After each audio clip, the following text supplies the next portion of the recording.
Genesis chapter 34, verse 1.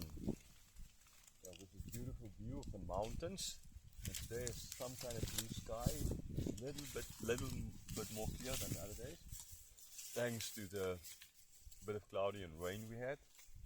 Not a lot of it, but so yeah, it's sure a lot nicer, more beautiful skies.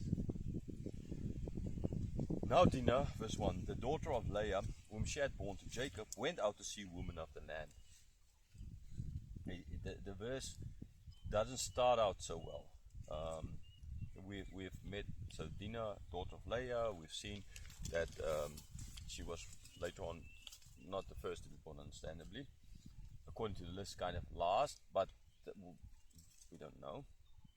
Because they only mention the birth of girls when they play somewhat an important role. So since her name was mentioned before, we know that she is therefore going to play somewhat an important role here, or something is going to happen to her, which is important to the story.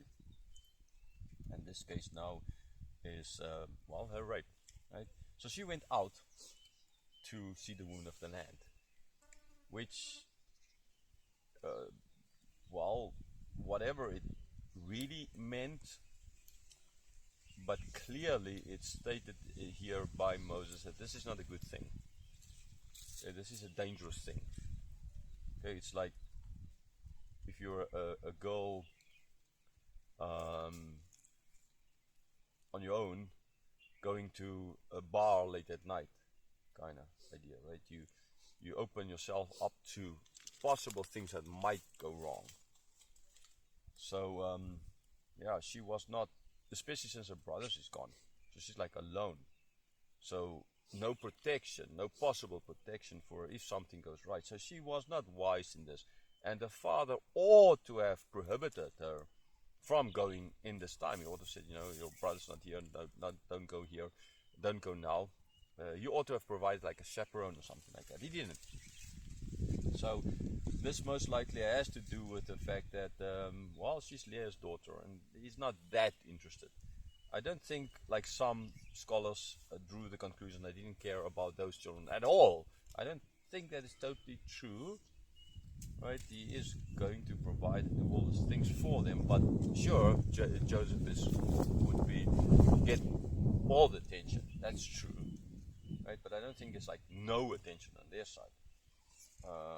But maybe there's just carelessness or something else at play, right? But whatever, this doesn't look good neither on Dinah nor on Jacob in this case.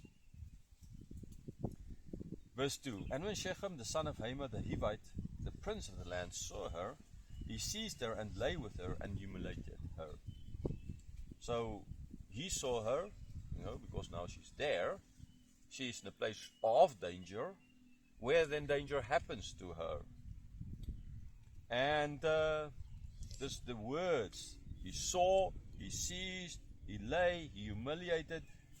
Clearly Moses is showing that this is a very negative thing that happened here. Yes, rape was always negative, very bad. Okay, and in this case, even though he's going to fall in love with her, the moral point surely Moses is making here, this is bad. Right? This is really, really, really bad. So even if he's going to try and do the right thing, trying to do the right thing after doing such an evil thing, is not really going to take away the repercussions of the evil. Right?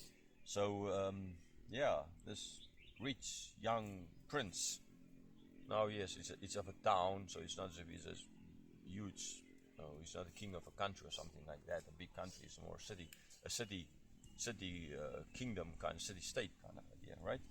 And not that big either. So he humiliated, he raped her. Verse 3, and his soul was drawn to Dinah, the daughter of Jacob. He loved the young woman and spoke tenderly to her. Okay, so he fell in love with her. It's not just using her and throwing her away, like what happened to Absalom's brother by David's son, raping his sister, David's daughter, half sister that is, for him, right? And then Absalom taking revenge. And he did fall. Okay, in that case, the brother, after raping his sister, hated her. Now, in this case, he does love her. He falls in love with her. He wants now to undo this evil. Okay, spoke tenderly to her, etc. But as we'll see later on, he didn't let her go. He kept her. Verse 4. So Shechem spoke to his father Hamor, saying, "Get me this girl for my wife." Okay, so now he goes to his father and he asks his father to do what father's supposed to do, and that is, take care of their sons and organize the weddings and organize get a wife for the son. Okay, which Abram did for Isaac, but Isaac didn't do neither for Esau nor for Jacob. For Jacob in a certain sense, but even then he didn't really find. He just sent him to a place where you go to, and that is just because of Rebekah. But for Isaac, he didn't do any. For Esau, he didn't do any of that at all. Okay, now this father at least is going to do the right thing by, listening to his son and then trying to now organize this that he can marry her. Verse 5. Now Jacob heard that he had fathered his daughter Dinah, but his sons were with his livestock in the field. So Jacob held his peace until they came. Now, again, what I read in the past, I was like very negative here with Jacob. It's like, oh, he didn't do anything, right? Now I'm stating it now in a very negative way because I'm negative about what he said, his conclusion. And here clearly in the text states it's not that he didn't care. He didn't say anything because his sons weren't there. He held his peace until they came back, right? So he knew he can't do anything. He's an older guy. He can't like now say, "Oh, evil you, get away," kind of, or whatever. Saying he knew he had to get some kind of protection going on here. We've seen that Jacob doing over and over again the way how he met his brother Esau. Okay. So there's the same thing that's happening now here. His sons are gone, making what Dinah did at that time, going to others without any protection, not very wise. And he's not going to say anything. He's not going to do it because he can't. He needs to wait for them to come back.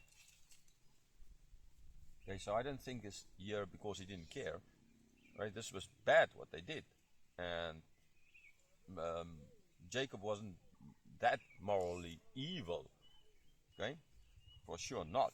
We don't see this kind of evil. And even if he didn't care at all, he was not going to let this. But he couldn't do anything at this moment because his sons weren't there. Verse 6. And Hamor, the father of Shechem, went out to Jacob to speak with him. Okay, so now Hamor goes because now he wants to ask Jacob for his daughter's hand in marriage to his son.